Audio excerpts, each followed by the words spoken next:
सन 1962 में एक अमेरिकी कपल चेस्टर मैकफार्लैंड और इसकी बीवी कॉलेट मैकफार्लैंड छुट्टियां मनाने के लिए ग्रीस जाते हैं, जहां इनकी मुलाकात राइडल नाम के एक टूरिस्ट गाइड से होती है, जो वहां जाने पर टूरिस्टों को सैर करवाता है।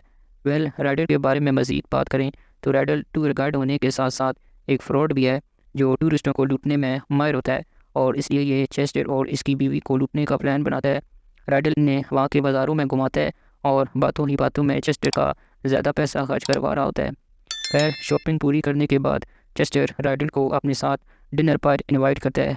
इसके बाद शाम को राइडल अपनी गर्लफ्रेंड के साथ चेस्टर और कॉलेट के साथ डिनर करता है।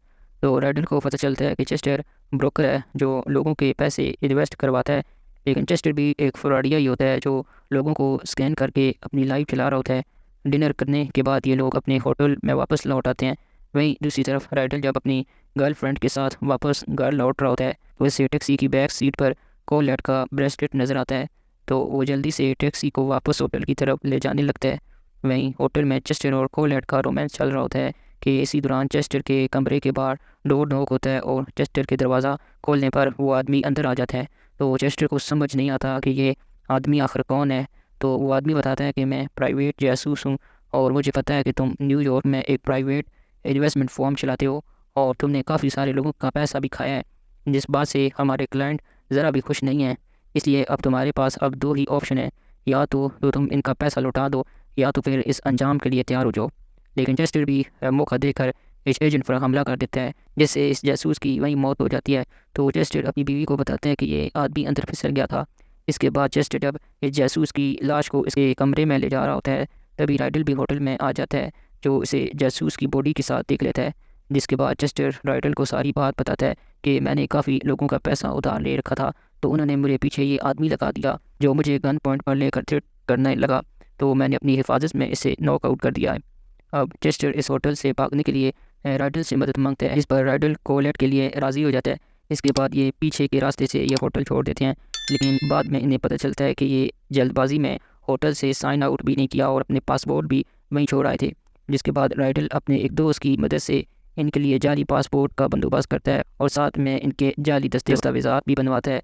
अब ये राइडल की चेस्टर पर मेहरबानी इसकी बीवी की वजह से कर रहा था, क्योंकि राइडल को चेस्टर की बीवी को पसंद करने लगा था, जिसका अंदाज़ा चेस्टर को भी हो जाता है। लेकिन चेस्टर इस वक्त राइडल को कुछ नहीं कहता, क्योंकि चेस्टर को यहाँ से भागने के लिए राइडल की मदद की ज़रूरत थी। अब अगली सुबह ये लोग बस में सवार हो जाते हैं, लेकिन तभी बस में कोलेट को महसूस होता है कि एक आदमी ने इसे पहचान लिया, क्योंकि वो आदमी अखबार पढ़ रहा था और इसमें चेस्टर और कोलेट की तस्वीर भी छपी हुई थी। ये देखकर कोलेट बस से उतर जाती है, जिसके पीछे पीछे चेस्टर और राइडल भी जाते हैं। तो कोलेट रोते हुए चेस्टर पर चिल्लाती है कि ये सब तुम्हारा कसूर है और मुझसे और बर्दाश्त नहीं होता। इसके बाद ये लोग पैदल ही आगे चल देते हैं, जहाँ इन्हें एक खंडर में रात गुजारनी पड़ती है। तो चेस्टर मौका पाकर राइडल पर हमला कर देता है, जिससे राइडल बेहोश हो जाता है। और जब कोलेट को इसका पता चलता है तो वो चेस्टर से झगड़ा करने लगती है, लेकिन इसी बीच सीढ़ियों से नीचे गिरकर कोलेट की भी मौत हो जाती है और इस तरह चेस्टर के हाथों अपनी बीवी का भी खून हो जाता है। अगली सुबह राइडल को जब होश आता है तो वो इन खंडराट में कोलेट को मरता हुआ देखता है। तो इस पर वो बहुत दुखी हो जाता है, क्योंकि वो इसे बहुत प्यार करने लगा था, लेकिन इसे अब अपनी जान भी प्यारी थी। तो वो जल्दी से ईरानियों चला जाता है, जहाँ से चेस्टर इतने जाने वाला था। तो राइडल भी इस शिप पर बैठने में कामयाब हो जाता है जिसमें चेस्टर सवार था। अब वहाँ पर राइडल को भी ये एहसास हो जाता है कि वो भी चेस्टर के साथ पूरी तरह से फंस चुका है, क्योंकि वो भी मर्डर वाली जगह पर मौजूद था और उसने यहाँ से भागने में चेस्टर की मदद भी की, इनके जाली पासपोर्ट भी बनवाए। और इसलिए राइडल भी अब चेस्टर के साथ तुर्की जाने के लिए एयरपोर्ट पर जाता है और किसी भी तरह वो दोनों सिक्योरिटी चेक पार कर जाते हैं। लेकिन चेस्टर राइडल को धोखा देते हुए बहाने से इसका पासपोर्ट लेकर वहाँ से अकेले ही जहाज़ में सवार हो जाता है और साथ में इसने कोलेट का ब्रेसलेट और इसका सारा सामान भी इसके बैग में डाल दिया था। अब ये देख कर राइडल समझ जाता है कि चेस्टर इस जासूस और कोलेट के मर्डर में इसे फंसाना चाहता है, जिसके बाद राइडल भी यहाँ से निकलने की कोशिश करता है। अब सीन शिफ्ट होता है 10 दिन बाद का, जहाँ चेस्टर को राइडल की कॉल आती है, जिसमें वो चेस्टर को अपने साथ एक होटल में मिलने को कहता है और साथ में धमकी भी देता है कि अगर वो ना आया तो वो इसके बारे में FBI वालों को सब कुछ बता देगा और साथ में इसकी लोकेशन भी दे देगा। असल में FBI वालों ने राइडल को एयरपोर्ट पर ही पकड़ लिया था, तो वो तो बस राइडल के ज़रिए चेस्टर तक पहुंचना चाहते थे, ताकि वो चेस्टर का जुर्म इसके मुंह से रिकॉर्ड कर सकें। अब चेस्टर शाम को राइडल से मिलने एक होटल में आता है, जहाँ राइडल बातों ही बातों में चेस्टर से इसका जुर्म कबूल करवाने के लिए फ़ोर्स कर रहा होता है। लेकिन चेस्टर को भी जल्द ये एहसास हो जाता है कि इस पर FBI वाले ने नज़र रखी हुई है, इसलिए वो वहाँ से भागने लगता है। लेकिन पुलिस भी इसका पीछा करते हुए एक जगह से गोली मार देती है, तो राइडल इसके पास जाता है।